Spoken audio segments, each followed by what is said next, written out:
오늘은 우리가 문정희의 겨울일기라는 작품을 공부를 할 건데요. 자, 여러분 이 작품은 친구들이 전체 내용을 본 적은 많이 없겠지만 식구는 굉장히 여러 번 많이 봤을 거예요. 그래서 이 작품은 우리 친구들이 딱 봤을 때 모르는 작품인데요 했지만 분명 어느 구절을 읽으면 저 이거 문제 풀 때 많이 봤어요 라고 생각을 할 거예요. 자, 우리 한번 어떤 내용이길래 쌤이 이렇게 말하는지 같이 읽어볼게요. 자, 일단 여러분 제목은요, 겨울일기인 것 보면 뭔가 이 작품의 계절적 배경이 겨울인 것 같다라고 생각을 할 수 있겠죠. 자, 나는 이 겨울을 누워 지냈대요. 자, 이 겨울이라는 건 이 한 계절을 누워서 지냈대요.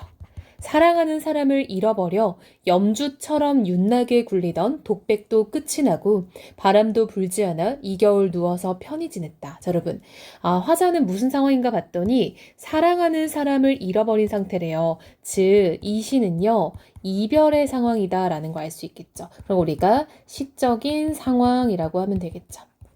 염주처럼 윤나게 굴리던, 여러분 뭐뭐처럼은 직유법이고요. 비유적 표현에 속해 있죠. 여러분 염주라는 건 우리가 불교에서 기도할 때 이렇게 굴리는 팔찌나 목걸이 같은 걸 말하는 거잖아요. 즉 윤나게 굴리던이라는 건 여러분 되게 좋은 의미의 시어로 쓰인 거죠. 윤이 나게 만지작거렸던 그러한 염주 같은 독백도 여러분 그럼 염주가 지금 보조관념이고요. 독백이 원관념인 거 알 수 있겠죠.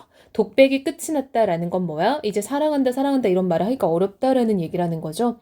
바람도 불지 않아 이 겨울을 누워서 편히 보냈대요. 자, 여러분 이별 후에 편하게 지낼 수 있다라고 생각을 보통 안 하죠. 이게 바로 반어법입니다. 화자는 전혀 편하지 않게 보냈는데 난 너무 누워서 편하게 보냈어 라고 얘기를 하는 거예요. 자, 그럼 반어를 쓰는 이유는 뭐다? 반대로 말함으로써 강조하는 거죠. 즉 화자는요, 전혀 편하지가 않아요. 불편하게 이 겨울을 보냈다. 굉장히 힘들게 보냈다라는 거를 강조하고 싶어서 반어법을 썼다라는 거죠.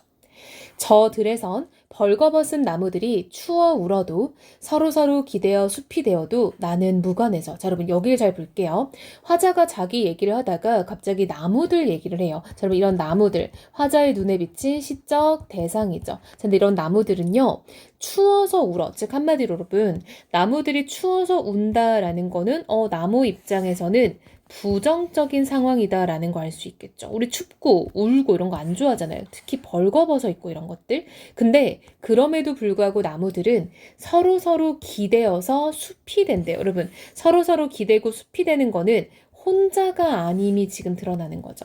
즉 나무들은요 혼자가 아니고요. 어떤 공동체를 이루고 있다라는 게 드러나요. 근데 나는 무관하대요. 뭐와 무관해요? 나무들과 무관하대요. 한마디로 나무와 지금 화자는 대조적인 처지에 처해 있다라는 걸 알 수 있겠죠.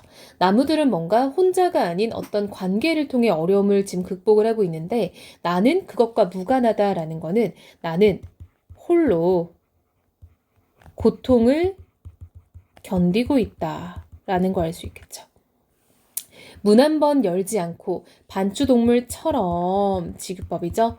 죽음만 꺼내 씹었다. 여러분 반추동물이 계속 되새김질하는 동물들이잖아요. 이 사람은 죽음만 꺼내 씹었다라는 건 뭐겠어? 진짜 죽음을 씹는 건 아니잖아요. 그쵸? 즉 여기에서 나오는 이 표현은요. 죽음을 계속 곱씹었다. 즉 죽음 말고는 생각이 별로 없었다라는 거죠.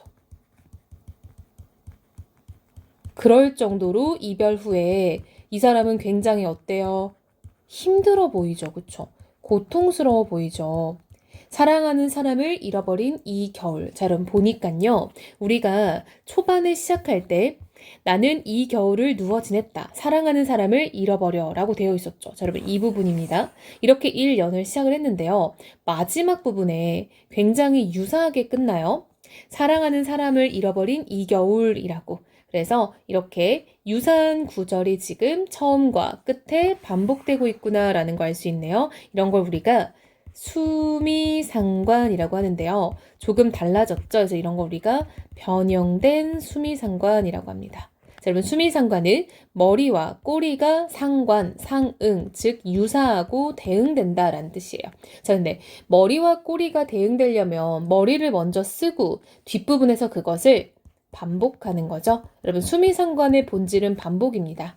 반복의 효과는 일단 운율 형성과 강조의 효과가 있겠죠. 근데 그거 말고도 여러분 머리와 꼬리가 대응이 되면 얻을 수 있는 효과는 일단 처음과 끝이 유사하니까 통일성이 있고요. 처음과 끝이 유사하니까 안정감이 느껴지겠죠. 그래서 이게 수미상관의 특징이네요. 자, 마지막 이렇게 이 겨울이라고 명사로 지금 시가 끝났죠. 그래서 우리가 명사로 시상이 종결되면요. 여운이 형성된다라고 봐요. 그냥 보통 우리가 문장이 서술어로 끝나는데 명사로 끝나면 좀 특이하잖아요. 그쵸? 그래서 좀 더 인상 깊고 좀 더 여기서 많은 시간을 보내면서 고민하게 된다라는 겁니다. 자, 여러분 이렇게 우리가 시를 한번 전반적인 내용을 봤는데요. 조금만 구체적인 어떤 표현 기법을 찾아보자면 이런 부분도 우리가 한번 생각해 보면 좋을 것 같아요. 자, 여러분 죽음이라는 건 어떤 추상적인 관념이잖아요. 그쵸? 근데 여러분 우리가 씹는다라는 거는 어떤 미각으로 이렇게 연결되죠. 그쵸? 씹다. 그러니까 뭐 이에서 느껴지는 촉각적 혹은 이제 우리가 씹는 건 보통 미각으로 많이 가거든요. 그래서 이거는 추상적 관념의 구체화다라고 볼 수 있겠네요. 그쵸? 혹은 이런 걸 여러분 좀 요즘에는 지학사 교과서에서 비물질의 물질화 뭐 이렇게도 표현을 합니다. 즉 추상적인 게 비물질적이다라는 거거든요. 그래서 우리 친구들이 지금 이런 부분까지 체크를 한다면 이 시에서 봐야 될 건 다 본 것 같아요. 자, 여러분 얘는요. 제재는 이별이죠. 이별 후의 상황을 지금 노래하고 있고요. 성격은 굉장히 절망적이고 체념적이다라는 걸 알 수 있겠죠. 삶을 약간 좀 포기한 듯한 느낌이 나잖아요. 그쵸? 자, 특징은 일단 수미상관이 쓰이는 것들, 반어법이 쓰이는 거, 명사형으로 종결되는 거. 이런 것들은 체크를 좀 하면 좋을 것 같습니다. 자, 여러분 그거 외에는 사실상 너무 어려운 구절은 없어서 잘 해석할 수 있을 것 같고요. 그럼 쌤이 앞에서 말했던 이건 되게 많이 봤을걸요 하는 게 바로 이런 거죠. 이 겨울 누워서 편히 지냈다 라고 해서 늘 반어법의 예시로 친구들이 많이 배웠죠. 그래서 이런 것들도 체크하면 좋을 것 같습니다.